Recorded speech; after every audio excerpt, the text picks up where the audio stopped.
Previously on Sewing for Fun. Hello, my name is Andrea. Today, I decided that I'm going to sew myself a jacket.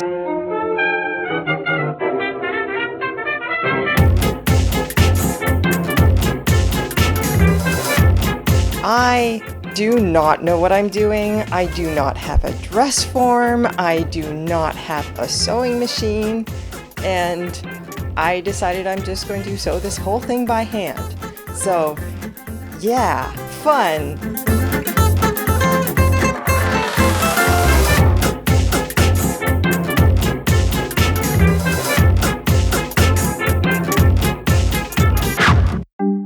Okay, I finished making the pattern for my jacket, and now I can finally get started on the real thing.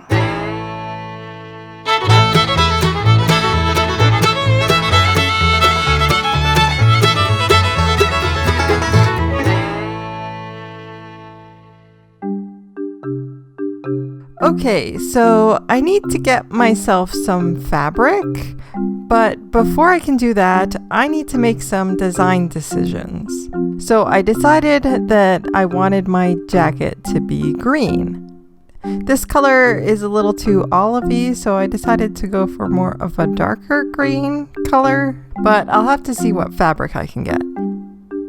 I also thought these neat little details could be done in some kind of gold embroidery, and I would also have some gold buttons. So when it comes to picking a fabric, I have some decisions to make. First, whether we want a woven or a knit fabric. Woven fabric is formed by weaving, created on some kind of loom. So the fabric is made by interlacing two or more threads at right angles to one another. Knit fabrics, on the other hand, are made from a series of loops of one or more continuous line of thread. Because of all this loopiness, knit fabrics are quite stretchy, as the length of thread creating the loops can tighten and extend the fabric in the direction it is pulled. Woven fabrics, on the other hand, are not so stretchy. If you pull on the warp or the weft, the threads are already straight, so it doesn't really stretch unless the threads themselves are stretchy. Because of this, it's better to make structured garments, like my jacket, out of a woven fabric rather than a knit. Another decision I had to make was the fiber content of the fabric. And for this, I decided to go with wool. I could have gone with polyester for this. It is cheaper, and you can get polyester that looks really similar to wool suiting fabric. But I heard that wool is particularly beginner friendly. Something about you can sculpt it into the way you want it to look, which sounds really nice. And also, wool's just supposed to be fancy, and fancy's good, right? I also need to get some kind of lining material, and I think for this I'm going to get some kind of thin cotton. But we'll see what I can get, and I'll have to pick a color that matches the exterior fabric. And after browsing on the internet, this is the fabric I found. I like the color. It's a very neutrally green. It's maybe not as green as I wanted, but I like it. I also got this brown cotton fabric for lining, as well as some buttons and some gold embroidery thread. Now that I have my fabric, I can go ahead and trace my pattern pieces onto my fabric with some tailor's chalk. This was my first time using tailor's chalk, and it's definitely a bit harder than using a pen like I did for the mock-ups. I think this is because it relies more on friction to make a mark, and it would make the fabric kind of move around as I tried to make the mark. And when the fabric moved, it wouldn't make a mark in the right place. So I tried my best to hold the fabric and pattern in place while I traced it, and it seemed to work okay. As you can see, I decided to start with my lining. And my reason for this is because I never actually made a mock-up of my final pattern, and I wanted to make sure that those final changes I made actually fixed the fit issues I was having. So if it still didn't fit, I wasn't wasting my nice wool exterior fabric. Once all my pattern pieces were cut out, I could start assembling. After all these mock-ups, I felt like I was getting better at pinning, and I had developed a system. First, I would pin it together on the line. I would start at the arm's eye so that corner would line up properly. Then I pinned it along the line, making sure that the pin was going through the line on both sides.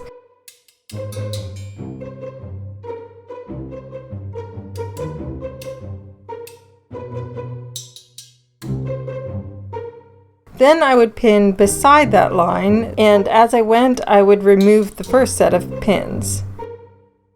This way, I could sew on the line, which lined up perfectly, and the pins wouldn't be in the way.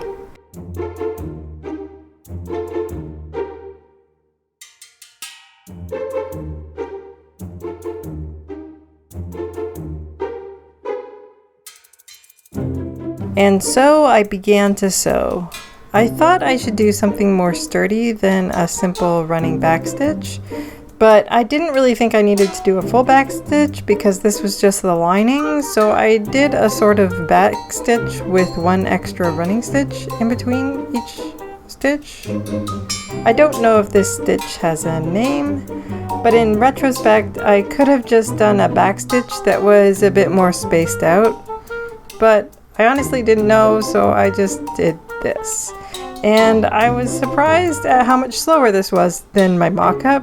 Putting all those running stitches in between each backstitch really speeds everything up quite a bit.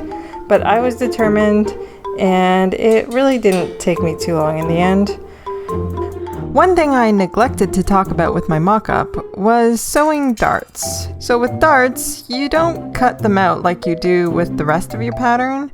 You just mark them on your fabric and then pinch the fabric together, pin, and sew.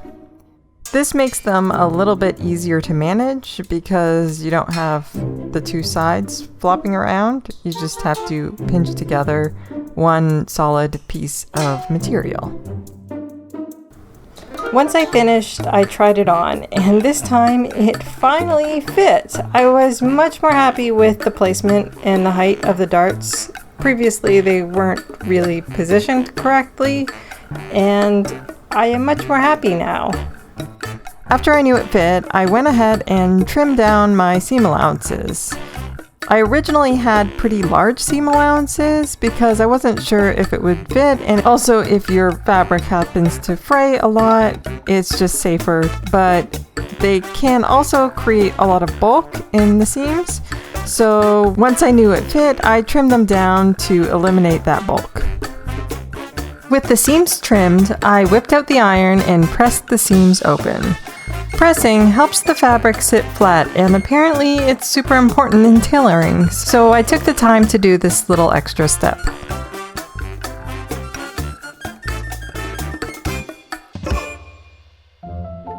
Now it's time to start on the outer layer, and as I mark and cut it out, I want to quickly talk about grain line. Woven fabrics are made up of vertical threads and horizontal threads that are woven together. As I mentioned earlier, the fabric is not stretchy in the direction of these threads, but they crisscross, creating a series of squares. The fabric, therefore, is stretchy diagonally. That's because squares are considered an unstable shape. They can collapse on their diagonal, so when you pull across the diagonal of the fabric, the squares do this. The diagonal to the grain is called the bias, and because the fabric is stretchy on the bias, yet not stretchy on the warp or the weft of the fabric, you can't just lay out your pattern pieces however you want. You need to orient them on the grain of the fabric to either use that stretch or use that stability. And because you have to worry about the orientation of your pattern on your fabric, it's not always the most efficient use of your fabric, but it will create the best results in the end. Once all my pieces were cut out, I decided that I should thread mark them because my chalk seemed to be disappearing and I could barely see it on this fabric. I used some black thread for this, though in hindsight I could barely see the thread marking in the black thread, so maybe a brighter color would have been better. The nice thing about thread marking is that it shows on both sides of the fabric, and it also doesn't leave a permanent mark. Once you start sewing, you can remove your thread marking, and it can be as if you never put a mark there in the first place. Once all these pieces were thread marked, I could start sewing them together. So I pinned them right sides together and started to sew.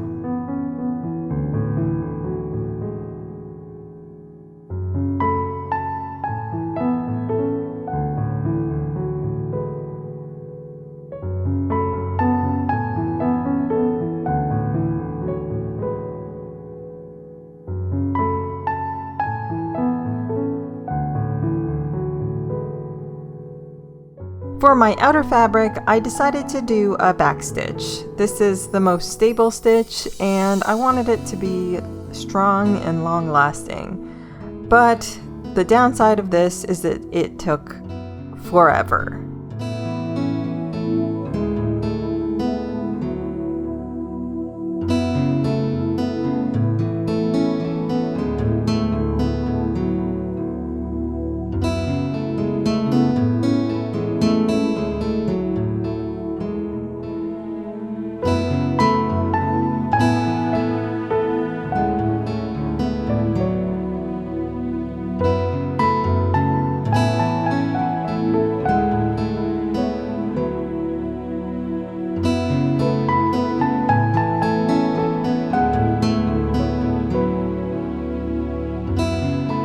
Fabric has a right side and a wrong side.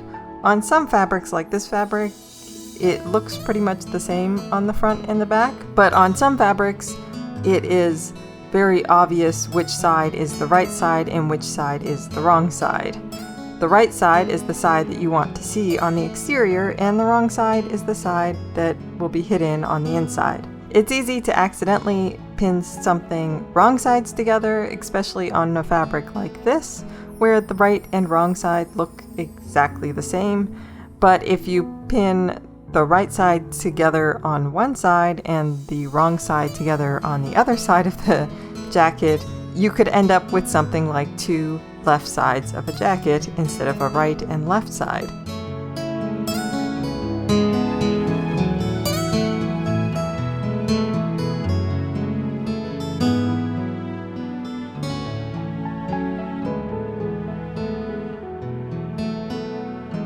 So after the approximate eternity it took me to sew it together, I went ahead and trimmed my seam allowances. I've personally always liked putting my thumb through the big hole on the scissors. I heard this is holding them upside down, but I don't care. You're not the boss of me. I can hold my scissors however I want. Yeah, that's right. I'm a rebel. Anyway, once all was trimmed and proper, I ironed open my seams.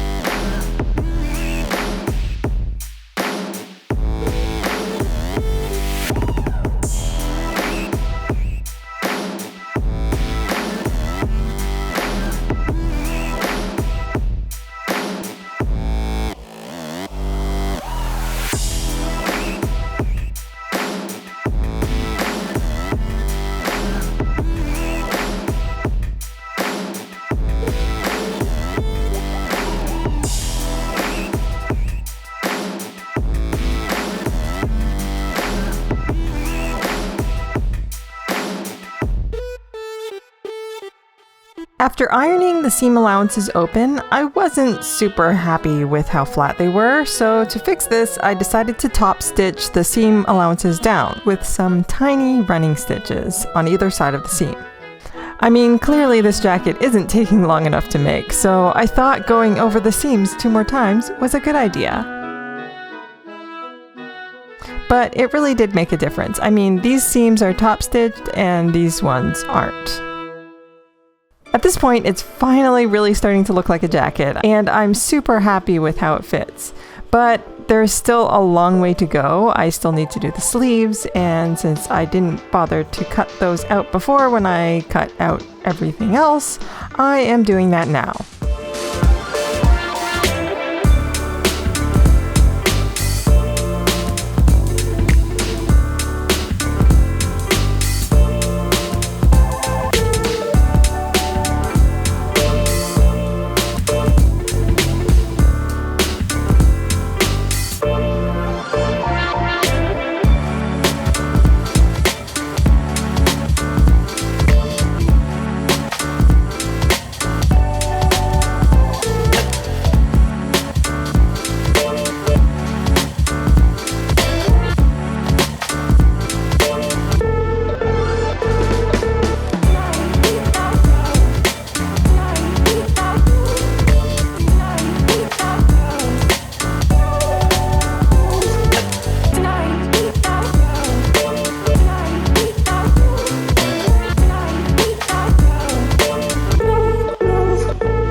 Okay, so I finished sewing together the sleeve, and let me just turn this thing right side out to show you.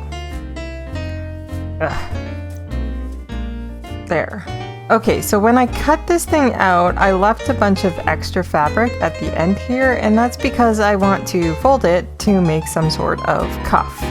I didn't really plan this out, so hopefully I left enough fabric, but before I do any of that, I need to iron the seams flat.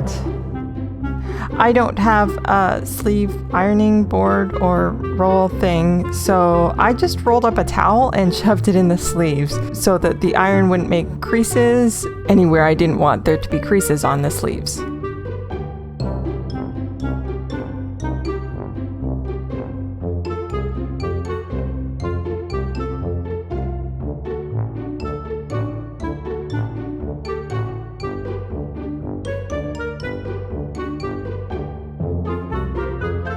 And then, of course, I had to do top stitching so that it matched all my other seams.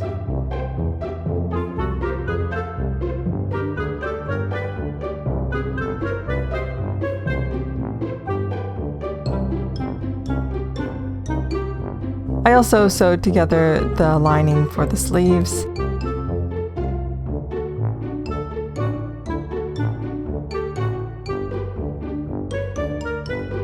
And now I have all my main parts sewn together, but I'm going to leave the rest for the next video. So if you want to see me figure out the collar, the lapels, attaching the sleeves, cuffs, embroidery, buttons, a whole bunch of pad stitching, and attaching the lining, stay tuned.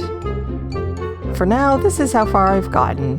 Thanks so much for watching, and I'll see you in the next one. Bye!